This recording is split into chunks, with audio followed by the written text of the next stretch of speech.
आज 11 मार्च है।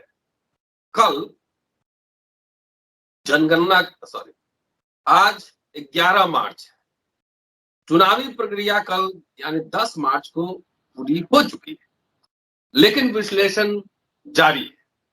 दोस्तों, रतनलाल बोल रहा हूं। काम की बात में आपका स्वागत है और पेश है इलेक्शन रिजल्ट एनालिसिस विशेष एपिसोड। और मेरे साथ आज फिर एचएल दुसाल साहब, चिंतक हैं, लेखक हैं, एडिटर हैं, एक्टिविस्ट, वो मौजूद है अम्बेडकर नामा पर। और काउंटिंग से ठीक पहले उन्होंने जो भविष्यवाणी की थी, जो उन्होंने कहा था, चूंकि लखनऊ में ही लगातार वो रह रहे हैं, अभी भी लखनऊ में ही है, उन्होंने जब कहा था कि सपा चुनाव हार जाएगी क्योंकि कोई एजेंडा ही नहीं था, बसपा का तो कोई जिक्र भी नहीं हो पा रही थी क्योंकि कोई एजेंडा सेटिंग था नहीं दोनों की ओर से, और बहुजन एजेंडा सेटिंग नहीं हो पाया, इसलिए हार जाएगी। वो वीडियो भी आप देख सकते हैं, पिछला वीडियो एचएल प्रसाद साहब का। आज हम इनसे बात करने जा रहे हैं कि बसपा के वोट में 10% की गिरावट है और सपा के वोट में 11% का इजाफा है। हालांकि बीजेपी का भी 3% वोट बढ़ा है। और बसपा पंजाब में भी चुनाव लड़ी है, वहां भी एक सीट जीत पाई है, उत्तर प्रदेश में भी एक सीट जीत पाई। बसपा पंजाब में कांग्रेस ने दलित चेहरा को आए कर चुनाव लड़ा, हार हुई है कांग्रेस की वहां पंजाब में भी। तो ये जानने की कोशिश करें कि जो लगातार ये हार हो रही है बसपा की, या वोट परसेंटेज में जो गिरावट आ रहा है, क्या फिलहाल दलित राजनीति के पतन का सूचक है? क्या वो अंत हो रहा है? अगर ये है तो क्या विकल्प है, और नहीं है तो what needs to be done, क्या किया जाना चाहिए? तमाम बातों को समझेंगे दुसाल साहब के माध्यम से। दुसाल साहब, स्वागत है आपका अम्बेडकर नामा में। जय भीम सर। जय भीम, जय भीम, जय भीम। कोटि कोटि मेरी ओर से भीम सलाम आपके ऑडियंस को। और आपने तो जो सवाल किया सर, इस पर कुछ क्लियर कहते नहीं बनता है। नहीं, क्लियर देखिए, आप इंटेलेक्चुअल है और इंटेलेक्चुअल को क्लियर ही बात कहनी चाहिए। कोई चापलूस नेता के तो है नहीं, चाहे किसी के भी। तो हम लोग तो अपने फोरम पे क्लियर कट बात कहते हैं, अच्छा लगे ना लगे, चिंतन मनन हो ना हो, लेकिन अपनी बात तो कह ही देनी। जी। तो जो उत्तर प्रदेश में जो बसपा के पक्ष में जो परिणाम आया सर, वो बहुत चौंकाने वाला नहीं है, मैं तो ये कहूंगा। 2012 के बाद जितने भी इलेक्शंस हुए, हर इलेक्शन में इनके वोट प्रतिशत में जो है गिरावट होती रही, कहीं भी जो है किसी में भी सुधार नहीं हुआ। 2007 से 2009 का इलेक्शन होता है लोकसभा का, उसमें काफी गिरावट होती है। 2012 के बाद से 2017 में जो विधानसभा का चुनाव होता है, उसमें भी गिरावट परिलक्षित होती है। 2019 में वो तो कहिए कि 10 सीटें जरूर आ जाती हैं, लेकिन जो है सुधार का उसमें भी कोई लक्षण नहीं था। लेकिन इस बार का जो है वो काफी हैरत अंगेज है। और ये खूब चकित करने वाली बात नहीं है सर। शायद मैंने आपके चैनल पर अपनी एक प्रियजन का कमेंट सुनाया था। उस व्यक्ति ने कहा था कि मैं बहुत ही दुख के साथ जो है कहना चाहता हूं कि अपनी बरसों की निष्ठा के साथ हमने जो है विश्वासघात कर दिया। उसके कहने का आशय ये था कि मैं बरसों से लगातार जो है बीएसपी को वोट देते रहा हूं, लेकिन इस बार मैं निष्ठा बदलने के लिए मजबूर हो गया। तो संयोग से जिस व्यक्ति ने कहा था, सिर्फ वो अकेला नहीं है, इस किस्म के लाखों लोग थे जिन्होंने जो है वर्तमान हालात में निष्ठा बदली, अर्थात बीएसपी को वोट नहीं दिया, जो दलित इनके एकनिष्ठ समर्थक थे वो। और ऐसा न होने का जो कारण है सर, आप देखेंगे कि नई सदी में जो दिया है, जिस तरीके से जो है दलितों का एस्पिरेशन बढ़ा है, मसलन जो है आप देखेंगे कि जो हम लोग जिक्र करते हैं कई बार, 2002 में जो भोपाल कॉन्फ्रेंस होता है, उस कॉन्फ्रेंस के बाद से जो है दलित एस्पिरेशन पैदा होता है, नौकरियों से आगे बढ़ करके सप्लाई, डीलरशिप, तमाम चीजों में हिस्सेदारी की। तो इस एस्पिरेशन को जो है बसपा उस मजबूती के साथ नहीं पकड़ पाई। हालांकि एक रिकॉर्ड तो इन्होंने कायम किया 2009 में जो है ठेकों में आरक्षण लागू करके बहन जी ने जो है एक इतिहास रचा था। 1942 में बाबा साहब ने जो अंग्रेजों के समक्ष ज्ञापन देकर के ठेकों में आरक्षण की बात उठाई थी, वो बात उठा करके ऐसा लगा कि जो नई सदी में दलित बुद्धिजीवी जो है समाज को जो लिबरेट करने के लिए, आर्थिक रूप से सशक्त करने के लिए जिस दिशा में सोच रहे हैं, उसके प्रति इनकी सहमति और ये अपने जो है सत्ता को उस दिशा में इस्तेमाल कर रही हैं। तो एक बड़ा कदम था। लेकिन उसके बाद से आप देखेंगे सर, जो गड़बड़ क्या होता है, बहुजन राजनीति का जो है कंसेप्ट लोगों ने जो है बीएसपी से सीखा, मान्यवर कांसीराम से सीखा। और ये जो है जो सीख ये थी कि वो सीख का जो अप्रत्यक्ष यही था कि ये जो अपना इस देश का जो जन्मजात सुविधा भोगी वर्ग है, वो एक तरीके से हमारा शत्रु है। उसी के हाथ में सारा चीज है, उसी के हाथ में जो है तमाम सत्ता है, तमाम शक्ति के स्रोत है, उससे हमें जो है लिबरेट करना है। लेकिन एक अजीब सी बात दिखाई पड़ती है कि 2003 में कांसीराम साहब के निष्क्रिय होने के बाद से बीएसपी जो है उस एजेंडे से जो है दूर होना शुरू करती है। और मैंने क्लियर देखा है सर कि जो 2004 का लोकसभा चुनाव था, 2004 के लोकसभा चुनाव में जो है दूसरे जो ये है बहुजनवादी दल है, उनकी तरह जो है बीएसपी भी इनके तरफ जो धीरे धीरे जो है सवर्ण परस्ती की ओर उभरने लगी। और 2005 में तो हद हो गया। मैं लखनऊ में था, मैं जब वो डेट याद है, संभवतः 23 जून था, यहाँ पर जो यह कांसीराम पार्क है, वहां पर बहुत बेहिसाब एक रैली हुई थी जिसमें जो है ब्राह्मण से जुड़े थे। और मैं चुपचाप देख रहा था, वो अपनी किताबों का स्टॉल लगाया हुआ था। उसके बाद हमने एक जो है बड़ा लंबा चौड़ा आर्टिकल लिखा हमने सर। सतीश मिश्रा की एंट्री को देखते हुए हमने एक आर्टिकल लिखा था, आखिर बसपा में पुष्यमित्र शुंग की एंट्री का रास्ता खुल ही गया। 2005 में जिस तरीके से ब्राह्मणों को जोड़ती है, उसमें हमने यही किया था कि पुष्यमित्र शुंगों का एंट्री जो है बसपा में हो रहा है और देश सबेर जो है इसका कुफल जो है सामने आ सकता है। ये सिर्फ मैंने ही नहीं, जितने भी चिंतक थे तमाम लोगों ने ये कहा और वो चीजें जो है धीरे धीरे जो सामने आ गई। तो कहने का मतलब कि जो है बसपा का जो आंदोलन शुरू हुआ था सर, उस आंदोलन का लक्ष्य था जो है बहुजनों को आर्थिक मुक्ति मेन एजेंडा था। आर्थिक मुक्ति, शासक तो बनना है लेकिन शासन सत्ता हाथ में लेके करना क्या है, इकोनॉमिकली लिबरेट करना है। लेकिन बीएसपी की तरफ से वैसा कुछ एजेंडा ही नहीं दिया। भारी दुख के साथ कहना पड़ता है सर कि नई सदी में भारत के जिन दलों ने जो है मैनिफेस्टो को बहुत ही हिकारत के रूप में देखा, उसमें जो है शायद टॉप पर ये है बीएसपी है। उनको कहीं से भी जो है वो मैनिफेस्टो प्रभावित नहीं करता। एक तरीके से जो पार्टियां मैनिफेस्टो जारी करती रही हैं, उनको ये बीएसपी के जो कार्यकर्ता हिकारत की नजर से देखते हैं। उनकी एकमात्र यही आस्था थी कि हम सत्ता में आएंगे और बहन जी जो है समाज को लिबरेट कर देंगे। ऐसे थोड़े होता है सर। आपको अगर पॉलिटिक्स करना है, चुनाव में उतरना है, तो उतरने के पहले आपको ड्रीम देना है कि आप चुनाव में उतर करके अगर लोगों का वोट लेने जा रहे हैं, उस वोट से जो आपको सत्ता मिलेगी तो उस सत्ता का क्या इस्तेमाल करेंगे, आपको उसका एक नक्शा लेकर के लोगों के बीच जाना है। लेकिन बीएसपी की राजनीति की जो संस्कृति है, इसमें मैनिफेस्टो मतदाताओं के समक्ष जो है अपना प्लान प्रोग्राम रखना, ये कभी इनके एजेंडे में आया ही नहीं। तो इन्होंने जो है आर्थिक मुक्ति का जो एक कांसीराम साहब का जो आह्वान था, उसका इन्होंने कभी जो है क्लियर एक विजन दिया ही नहीं।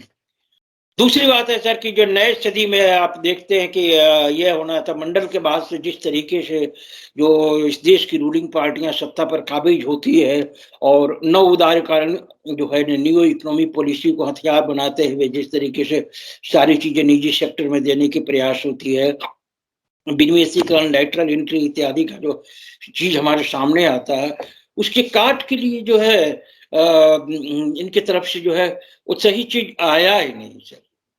उनकी काट के लिए जो कुछ होना चाहिए था वो बीएसपी के पास ही था।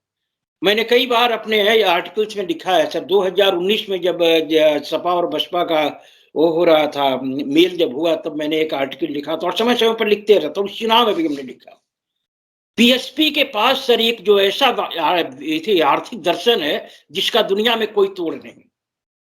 मैंने बहुत ही चुनौती के साथ जो है कई लेख के बतलाया है कि वर्ल्ड हिस्ट्री में जितने भी जो है अच्छे अच्छे स्लोगन्स दिए गए, जैसे इन्होंने कहा था दुनिया के मजदूरों एक हो, नेताजी सुभाष चंद्र बोस ने कहा था कि तुम हमें खून दो हम तुम्हें आजादी देंगे, तो एक से एक बाबा साहब ने कहा कि मैं हिंदू के रूप में पैदा हुआ लेकिन हिंदू के रूप में मरूंगा नहीं। तो कई जो ये नारों में जो एक पार्टी की फिलॉसफी झलकती है वो सबसे स्ट्रॉन्गेस्ट फिलॉसफी जो थी बीएसपी की थी।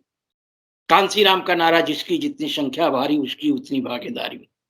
तो नई सदी में जब जो है वर्चस्वादी दलों के राजनीतिक प्रभाव के चलते धीरे धीरे जो है सारी नौकरियां इत्यादि जब ये निजी हाथों में जाने लगी, जब आपके ये संविधान पर संकट आने लगा, तो वैसे स्थिति में जो है इस नारे को हथियार बना करके इनको मैदान में उतर जाना चाहिए था बीएसपी की तरफ से।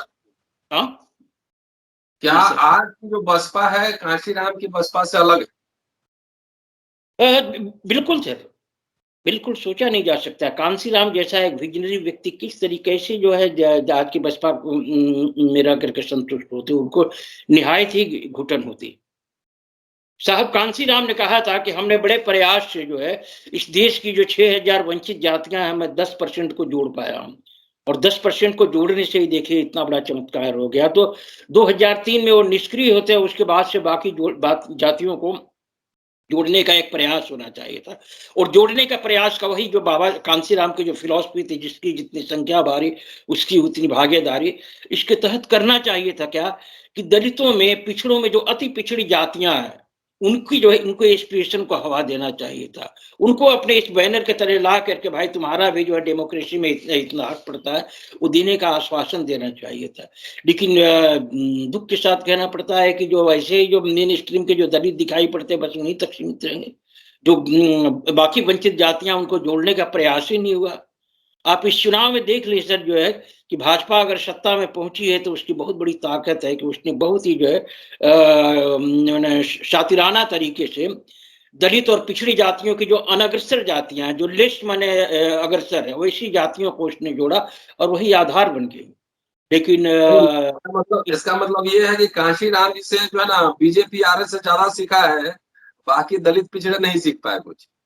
हाँ, तो ये जो वंचित जातियां हैं सर इनको जोड़ने की कोशिश नहीं हुई, नहीं तो अगर ये थोड़ा सा प्रयास करते, आज भी मेरा दावा है कि कांसीराम साहब का जिसकी जितनी संख्या भारी उसकी उतनी भागीदारी के नारे का जो है आज की तारीख में यदि कायदे से बसपा इस्तेमाल करके मैदान में उतरे तो बहुत सिनेरियो चेंज हो सकता है।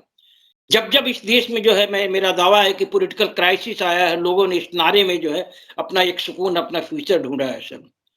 याद दिला दो सर कि 2019 में जब आप लोग 13 पॉइंट रोस्टर को लेकर के आंदोलन कर रहे थे और उसके पहले जब सवर्णों को आरक्षण दिया गया था तो जरा अपने मेमोरी पर ध्यान दीजिए। पार्लियामेंट में बहुजन समाज के जितने भी नेता थे हर किसी ने यही बात दोहराया था कि जब भाजपा ऐसा गेम खेल रही है अपना एक ही चीज है जिसकी जितनी संख्या भारी उसकी उतनी भागीदारी। ये नारा जो है अपनी अनुप्रिया पटेल ने उठाया था, ये नारा जो है वो संसद में आपका धर्मेंद्र यादव ने, तेजस्वी यादव ने, सबने। तो आपके पास एक फिलॉसफी है, आपके पास एक फिलॉसफी है। दूसरी चीज सर जो कि डेमोक्रेसी में ताकत आपको मिलती है ना शक्ति को बांटने से। आप जितना ही पावर को डिसेंट्रलाइज करेंगे उतना ही आप जो है ताकतवर बनेंगे, चाहे वो नेता हो चाहे संगठन हो। तो एक तरीके से बीएसपी की जो सबसे बड़ी कमी रही है कि बहन जी ने जो है अपनी इस ताकत को डिसेंट्रलाइज नहीं किया, अपने और लोगों में बांटने की कोशिश नहीं किया। हिस्ट्री गवाह है सर, आपके भी ढेरों परिचित हो गए, मैंने भी अपने ढेरों लोगों को देखा, एक से एक बसपा में एक से एक टैलेंटेड लोग आए सर। मैं खुद जो है एक बड़ी शानदार नौकरी छोड़ करके यदि लेखन में जुड़ा तो उसका मेरा मकसद यही था बसपा के मूवमेंट को आगे बढ़ाना सर। और मैंने रिकॉर्ड किया, मैंने 18 किताबें जो है सर बीएसपी के पक्ष में लिखी और लिख करके जो है इस पार्टी के मिशन को आगे बढ़ाने में अपना तुच्छ योगदान दिया। बहन जी को लोग अगर जिंदा देवी कहते हैं तो 2006 में हमने एक किताब लिखी थी मायावती एक जिंदा देवी, से छवि उनको मिलती है। और वो जो किताब थी वो इतनी बढ़िया किताब थी कि तमाम जो है बसपा विरोधी है वो उनके जुबान पर ताला लग गया, कोई काट नहीं थी। लेकिन हमारे जैसे व्यक्ति ने जब जब जो है बसपा में कुछ सुधार की तरफ संकेत किया, उनके समर्थकों ने जो है बिल्कुल मुझे विलेन के रूप में लिया। तो कहने का मतलब सर कि जो है जो बसपा नेतृत्व बहन जी के हाथ में आया, इन्होंने शक्ति का जो है बंटवारा नहीं किया। और जो कांसीराम के साथ के जो लोग थे, अगर उनको इन्होंने जो पावर दिया होता तो जितना ही आप देखिएगा लोग डेमोक्रेसी में आप पावर बांटिए उतना ही आप पावरफुल होते जाएंगे। लेकिन ये सारा का सारा पावर जो है खुद अपने तक रखने की इन्होंने कोशिश की। उसी तरीके से संगठन का भी डिसेंट्रलाइज नहीं हो पाया। उसी तरीके से जो विशेष वंचित जातियां हैं उनको जोड़ने का इन्होंने प्रयास नहीं किया।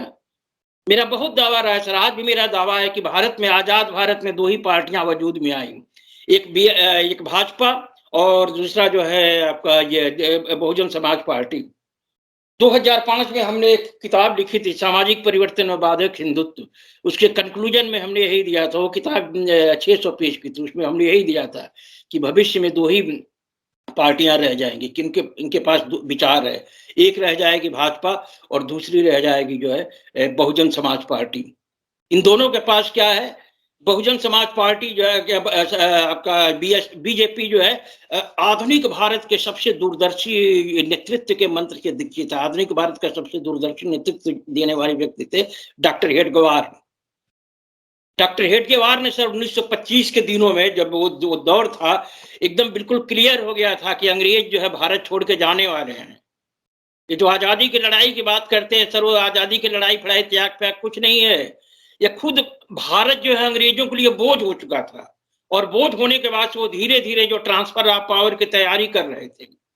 डॉक्टर हेडगेवार अगर आजादी की लड़ाई में अपने लोगों को नहीं उतारे तो उसके पीछे ये कारण था कि उन्होंने समझ लिया था कि आने वाले दिनों में अंग्रेज जो है इस देश को छोड़ के चले जाएंगे, और उनके जाने के बाद से इस देश में जो है डेमोक्रेटिक पद्धति लागू होगी, संसदीय प्रणाली लागू होगी। और संसदीय प्रणाली लागू होगी तो जिन लोगों को जो है वोट देने से हम वंचित किए हैं, जिनको पॉलिटिकल राइट हमने कभी नहीं दिया, उनको वोट देने का अधिकार मिलेगा। और जब वोट देने का अधिकार मिलेगा तब वो जो है जिनको आज प्रमाणित किया जा रहा है, हेडगेवार के पहले भारत में एक टेंडेंसी थी आपका तिलक, जवाहरलाल नेहरू इत्यादि ने ब्राह्मणों का जो है कनेक्शन अंग्रेजों से जोड़ने की कोशिश किया था, यूरोपियन लोगों से जोड़ने की कोशिश किया था। वो हेडगेवार था जिसने समझ लिया कि अगर हम इस थ्योरी को आगे बढ़ाएंगे तो आने वाले दिनों में मारे जाएंगे, आजाद भारत में हम कहीं के नहीं रहेंगे। तब वो जो है आपका हिंदू धर्म संस्कृति के उज्जवल पक्ष और मुस्लिम विद्वेष के आधार पर जो है संघ परिवार का आरएसएस बनाने की परिकल्पना करते हैं, और इस दिशा में धीरे धीरे आगे बढ़ते हैं। उनके इस फिलॉसफी के कार्ड भारत में किसी ने दिया तो सिर्फ और सिर्फ सिंगल पीस तो वो थे कांसीराम।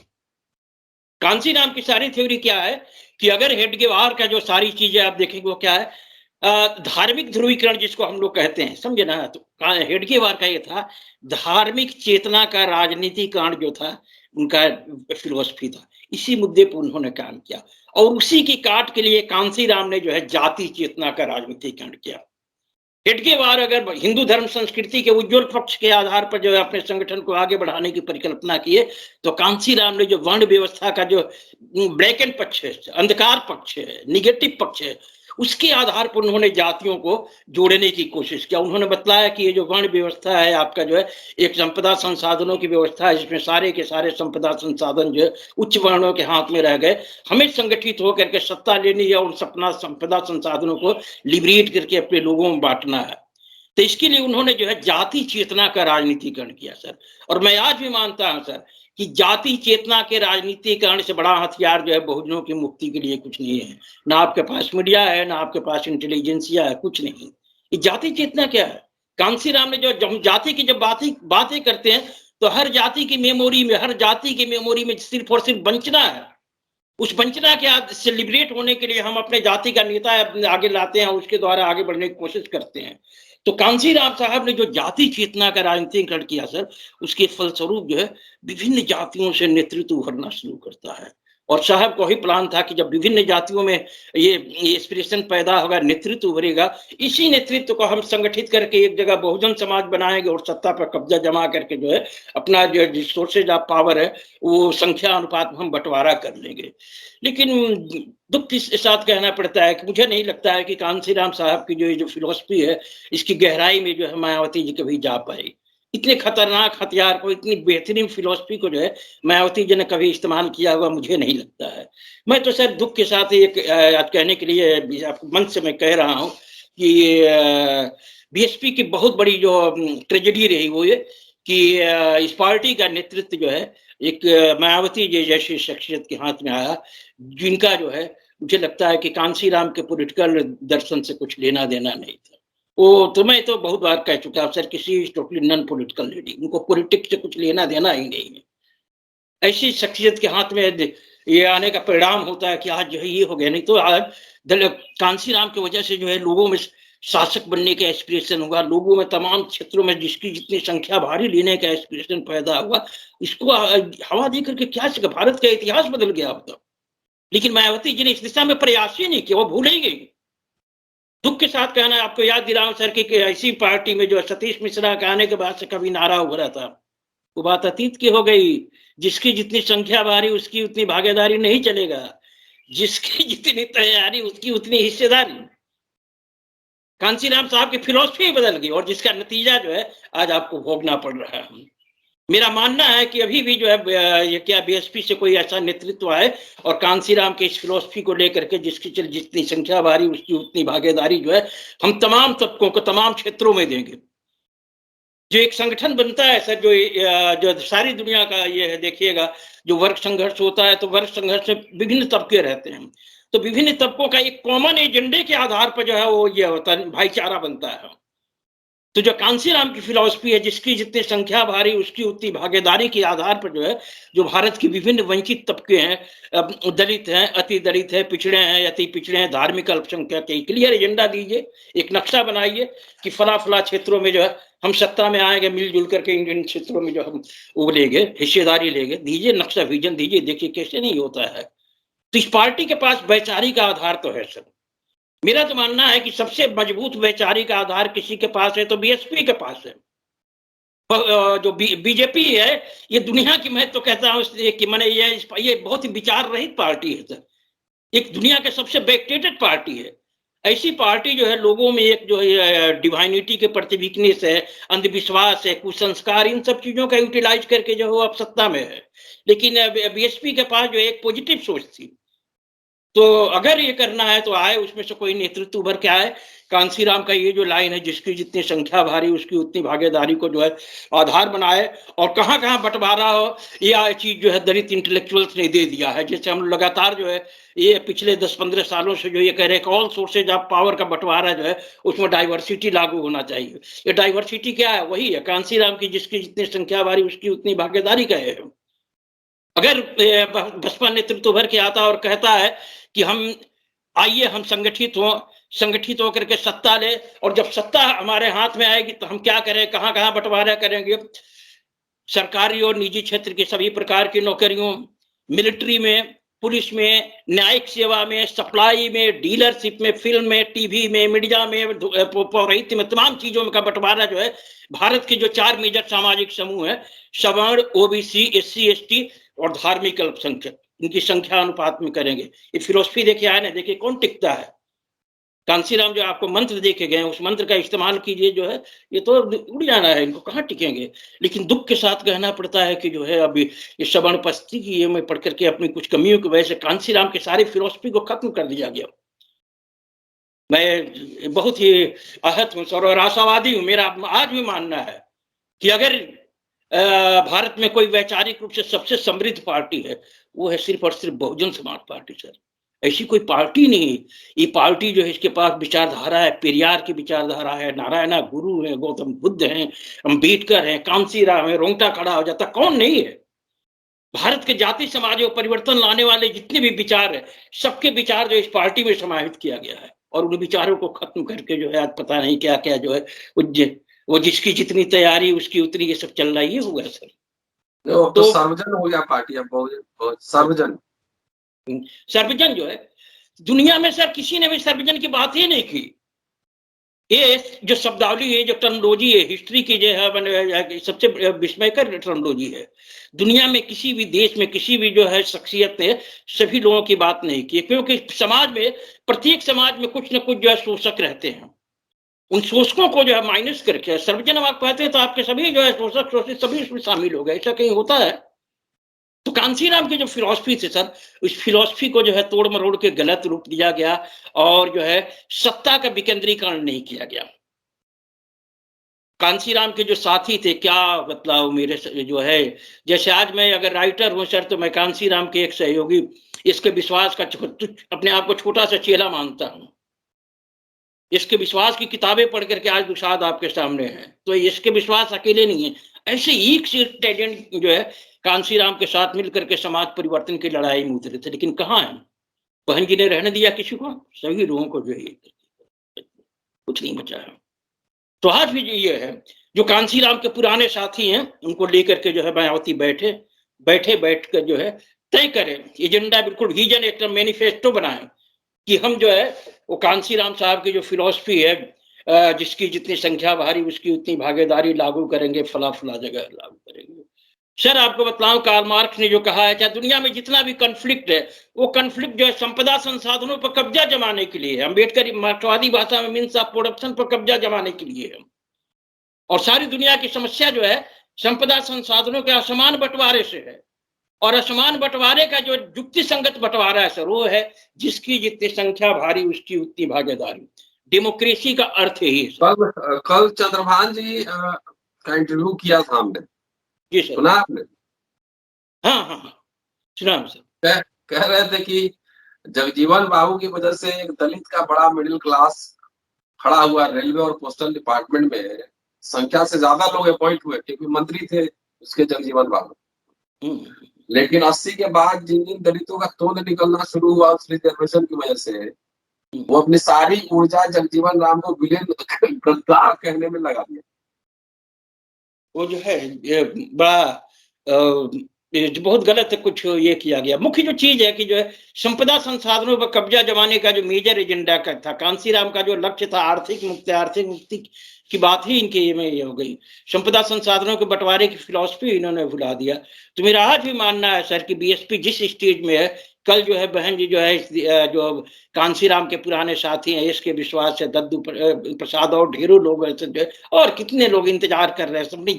मैं तो देखा इस देश में जो है अपने जीवित अवस्था में प्रतिभाओं का जो विनाश हमने देखा जो है बीएसपी के थ्रू, वैसा कभी नहीं देखा है। तमाम लोग हैं सर जिन्होंने सर जो अपनी जिंदगी बर्बाद दे दिया इसको लिए, ये क्या नाम है, बीएसपी के लिए। बीएसपी जो है उनके लिए मुक्ति की लड़ाई थी। जिस तरीके से सारी दुनिया में लिबरेशन की लड़ाई में लाखों लोग शहीद हुए, अपना सारा कुछ कुर्बान किए, इस तरीके से जो है ना यही सोच लेकर के जो है लाखों लोग बीएसपी की तरफ हुए थे, लेकिन वो उनका सबको जो है किक आउट कर दिया बहन जी ने।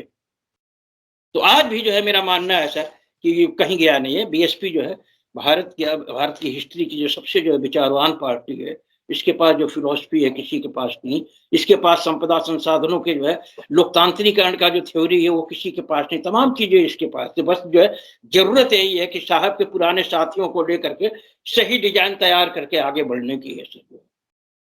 ये मेरा मानना है। जो चीज जो है नहीं, एक बात और है कि हमें हुक्मरान बनना है, खाली स्लोगन बन के रह गया, उसकी तैयारी पिछले 25-30 साल में हुई नहीं है। आपके न कोई उस तरह से इंटेलेक्चुअल्स उभारे, न इंस्टीट्यूशंस बनाए गए, न अखबार निकाले गए, न टेलीविजन खोले गए। सिर्फ खाली वो स्लोगन ले लिया हमें हुक्मरान बनना है, कैसे बनना है ये पता ही नहीं। तो वही नहीं सर, हुक्मरान आप कैसे बनेंगे? हुक्मरान तो जनता के वोट से आप बनेंगे। तो जनता से चाहेंगे वोट मांगने के लिए कि हमको हुकूमत करने का जो है आप सूत्र दो, हमें शासक बनाओ, तो शासक क्यों बनाएगी जनता? पहले जनता आपको नक्शा तो पेश करना पड़ेगा कि हमें आप शासक बनाओगे, तो ये रहा डिजाइन।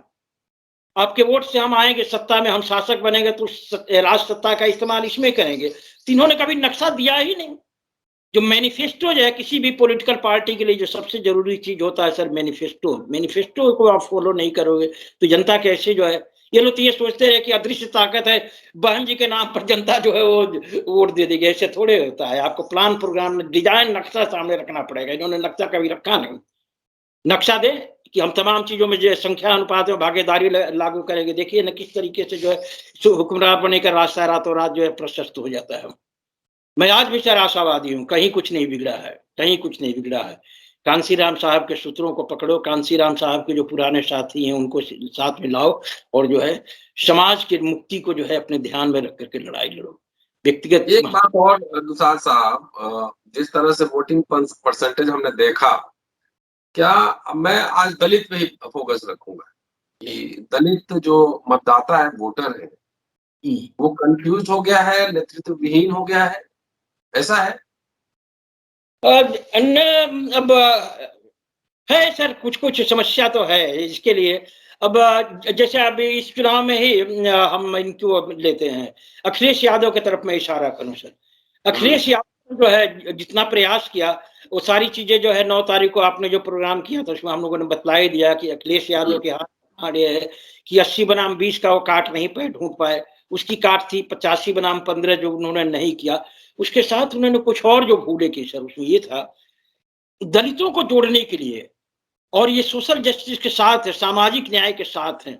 अपनी 2 भूलों के लिए उनको जो अनुशोचना जाहिर करना चाहिए था, माफी मांगना चाहिए था। सीधे माफी ना मांगे तो भी इशारा किया जा सकता था। मसलन जो है, यदि अखिलेश यादव ये कहते कि हमने जो है 2012 में जो ठेकों में आरक्षण को का खात्मा किया सत्ता में आकर के, हम उसके लिए खेद प्रकट करते हैं, हम खेद प्रकट करते हैं जो प्रमोशन में आरक्षण का बिल भी किया गया, हम अतीत में ऐसा नहीं होने देंगे। इस तरीके से यदि दलित सेंटिमेंट को थोड़ा सा ये किया होता, बहुत ही होता।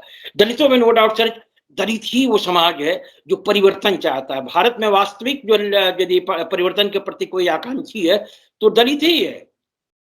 दलित ही जो है अंबेडकर और कांसीराम के विचारों से समृद्ध है। यही समाज को सुंदर बनाने के लिए लालायित है। लेकिन इसकी जो ऊर्जा है, इसको सही तरीके से चैनलाइज करने के लिए सही नेतृत्व सामने आना पड़ेगा। और नेतृत्व जो है सही नहीं, इसलिए आप कह सकते हैं कि दलित भी कंफ्यूज है।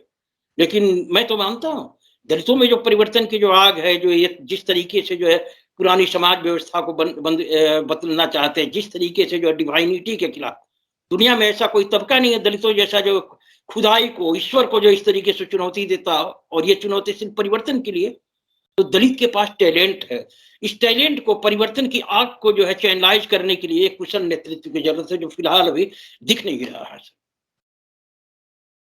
चलिए सर, ये उतार चढ़ाव तो होते रहते हैं और राजनीति में आज न कल लीडरशिप उभरेगा। लीडर वैसे पैदा नहीं, बनाना पड़ता है लीडर। और हमारा जितना मिडिल क्लास है, जहां से एक नेतृत्व, बुर्जुआ बुर्जुआ से ही लीडरशिप आता है ना। अम्बेडकर साहब कोट टाई पहन के, और सिस्टम एक था, पढ़े लिखे लोग थे, तभी वो लीडरशिप दे पाए, कांशीराम जी। लेकिन एक विडंबना आपको ये नहीं लगती है कि जितने हमारे पढ़े लिखे मिडिल क्लास लोग हैं, जिनका चंद्रभान जी की भाषा में जिनका टोंद निकला 80 के बाद से, वो अपने बच्चों को इंटेलेक्चुअल लीडर्स नहीं बनाना चाहते हैं, सब ब्यूरोक्रेसी में भेजना चाहते हैं, इजी रास्ता तलाशते हैं, नेता नहीं बनाना चाहते हैं। ना, इनमें सर है, मेरी भी ये है बड़ी जबरदस्त शिकायत है। ये चीज हमने चंद्रभान जी से, हुआ क्या कि जो ये है आजाद भारत के बाद का जो दलितों का जो टैलेंट है सर, दलित टैलेंट कौन है? आप जैसे लोग हैं जो नौकरी में है, जो लिखते पढ़ते हैं और वो चीज करते हैं। तो कांसीराम ने क्या किया था कि बामशेप के माध्यम से उन्होंने जो है, जो दलितों का जो पढ़ा लिखा तबका है, नौकरी शुदा, उसको जो है मनी बैंक के रूप में उन्होंने इस्तेमाल किया था, उन्होंने ब्रेन बैंक के रूप में इस्तेमाल किया था। तो ये जो तबका जो लीड कर सकता था, जो आर्थिक रूप से सक्षम था, जो वैचारिक रूप से जो है नेतृत्व देने की स्थिति में था, इसके साथ जो ये हो गया, ये अमूर्त मुद्दों में फंस गया, ऑब्स्ट्रैक्ट इश्यूज में फंस गया। इसको जो है आर्थिक मुक्ति के बजाय जो है ब्राह्मणवाद से मुक्ति जो है इसकी प्रायोरिटी में आ गई। अब देखिएगा, मैं बड़ा दंग रह जाता। ब्राह्मणवाद निहायत ही अमूर्त मुद्दा है सर। और आप जितनी लोगों से बात कीजिएगा, 99% दलित जो है ब्राह्मणवाद का खात्मा करना चाहता है। उसी तरीके से जो है ये जितना भी बने उतना रिस्क नहीं ले पाए। बहुत मैंने अपना जीवन में देखा है नहीं किसी को जो अपने बच्चों को ये बनाने, राइटर बनाने की कोशिश करे, पत्रकार बनाने की कोशिश करे। ब्यूरोक्रेसी से, डॉक्टर इंजीनियर से समाज लिबरेट हो सकता है। ये डॉक्टर इंजीनियर इत्यादि क्या ये समाज के लिबरेशन में कुछ योगदान दे सकते हैं? असल थिंकर तो जो है वो होता है ना, लेखक पत्रकार होता है, वो समाज को वो करता है। और आपके दलित समाज का जो सक्षम तबका है, उसने अपने तरीके से जो है एक तरीके से ये तो जो लेखन में, वैचारिकी में कोई कंट्रीब्यूट नहीं किया। अपने बच्चों को डॉक्टर इंजीनियर 12 क्लास बच्चे पास किए, दिए जाए, चलो कोटा भेजो, ऐसे ऐसे करके जो है। तो है, इसके लिए सहानुभूति से पैदा रखी जा सकती है कि लेखक पत्रकार बनाने के लिए जो है जो त्याग की भावना चाहिए, अभी शायद उसी स्टेज में दलित समाज नहीं पहुंचे। ये लग्जरी जो है एंजॉय करने की स्थिति में नहीं। उसमें एक बात और है कि दलित एक मिडिल क्लास, बड़ा क्लास बना है, उसके पास संसाधन है। उनको बोलिए कि एमएलए एमपी का टिकट लेना है तो करोड़ रुपया लेके नेता के पास चले जाए। लेकिन ये कहिए कि एक चैनल खोलना है, एक अखबार निकालना है, एक संस्थान चलाना है, तो उस समय तो आज तक हमें दिखा नहीं कोई आया कि चलिए आपको हम मदद करते हैं, आप संस्थान चलाइए। नहीं, तो एमएलए एमपी से भी मुक्ति नहीं होगी ना जब तक इंस्टीट्यूशंस नहीं होंगे, जब तक वैचारिक विमर्श को गति नहीं दी जाएगी लेखनी से बोलकर। तो रिटायर हो जाते हैं 60 साल के बाद, उसके बाद टिकट चाहिए होता है, उसमें करोड़ों खर्चा कर देंगे। बिल्कुल, ये तो बहुत बड़ी सब है कि इंटेलेक्चुअल मोर्चे पर जो चाहिए हमारा जो दिया है मिडिल क्लास वही नौकरी शुदा वर्ग, इसने जो चाहिए। इसमें जो बड़ी बात है कि जो है ये राज सत्ता के सामने मैंने देखा सर, जो है मैं तो अब मीटिंगों में जाना छोड़ दिया हूँ। ये लोग कोई मीटिंग बुलाते हैं तो इसमें विधायक और ये सांसद के पीछे जितना इनकी ऊर्जा खर्च होती है, लेखक उसमें जाता है नहीं। मैं तो निहायत उपेक्षित महसूस, तो मैंने ये तो बिल्कुल बायकॉट कर दिया है कि जिस किसी भी मीटिंग में कोई अगर विधायक और सांसद रहेगा मैं नहीं जाऊंगा। तो इस समाज के लोगों में इंटेलेक्चुअल को जो है वो ड्यू रिगार्ड देने की जो है शऊर नहीं है, ये अभी नहीं विकसित हो पाई। ये बहुत बड़ी ट्रेजेडी कही जाएगी सर। पक्ष है वो लड़ाई जो है, अगर ये भाजपा इतना आगे है तो अपने इंटेलेक्चुअल की जोर से आगे है सर। देखिए वो किस तरीके से जो अपने इंटेलेक्चुअल को राज्यसभा में भेजती है, अखबारों में करवाती है, प्रवक्ता बनाती है, लेकिन ये चीज है ही नहीं इनके पास। इनके लिए इन नजरों में तो जो पढ़े लिखे लोग जो है निहायत मूर्ख होते हैं। बड़ा ही है सर। बहरहाल सर, जो आपने दलित राजनीति पर जो बात की, तो मैं निराश आज की तारीख में जरूर हूं सर, लेकिन मेरा मानना है कि जो है बसपा के पास, आपके पास एक ऐसी पार्टी है जो विचारों का पुंज है, जिसके पास जो है इतने परिवर्तनकामी विचार इसके स्टॉक में है जिसकी कोई सीमा नहीं। अब इसको कायदे से इस्तेमाल करना है, इसके लिए योग्य नेतृत्व चाहिए जो ये हमारे जो महापुरुष हैं उनके विचारों को जो है जमीन पर उतारने का प्रयास करे। कांसीराम की जो डेमोक्रेटिक फिलोसफी है, ऐसी फिलोसफी दुनिया के इतिहास में किसी ने दी नहीं। उसके लिए तो नेता को सड़क पे उतरना पड़ेगा ना, नेता ट्विटर फेसबुक से नहीं चलेगा ना, सड़क पे उतरना होगा। सड़क पर ही नहीं उतरना है, मैं तो कहूंगा थोड़ा पीछे जा करके जो इस टैलेंट को जो है डिस्कार्ड कर दिया गया, नदी की टोकरी में आपने फेंक दिया, आपको उनको वहां से चुन करके पहले लाना पड़ेगा। जिन लोगों को जो है बेरहमी के साथ, जिन्होंने अपनी पूरी जिंदगी जो है कांसीराम का मूवमेंट आगे बढ़ाने के लिए अपनी जिंदगी कुर्बान किया, और उसको जो है आप दूध की मक्खी की तरह निकाल करके फेंक किए हो, वो चीजें हैं अभी भी घुट घुट करके जी रहे हैं। आप उनको लाइए, बाहर ला करके उनको पॉलिश करके, उनको संगठित करके आगे का प्लान बनाइए, आप जरूर अचीव करेंगे। मेरा दावा है जो है जो आपका जो भाजपा है निहायत ही जो बोगस किस्म की पार्टी है, ये निहायत ही बैकडेटेड पार्टी है, मूर्खों की पार्टी है, अनपढ़ों की पार्टी है, गंवारों की पार्टी है। ऐसी पार्टी बीएसपी की विचारधारा के सामने कहाँ टिक सकती है। जरूरत यह है कि जो है जो आपके समाज के पास जो टैलेंट है, उस टैलेंट को सदव्यवहार किया जाए। हमारे कांसीराम की जो सोच है, उस सोच को जो है हम जमीनी स्तर पर उतारने की कोशिश करें, ओवरकम कर लेंगे सर इस दौर को।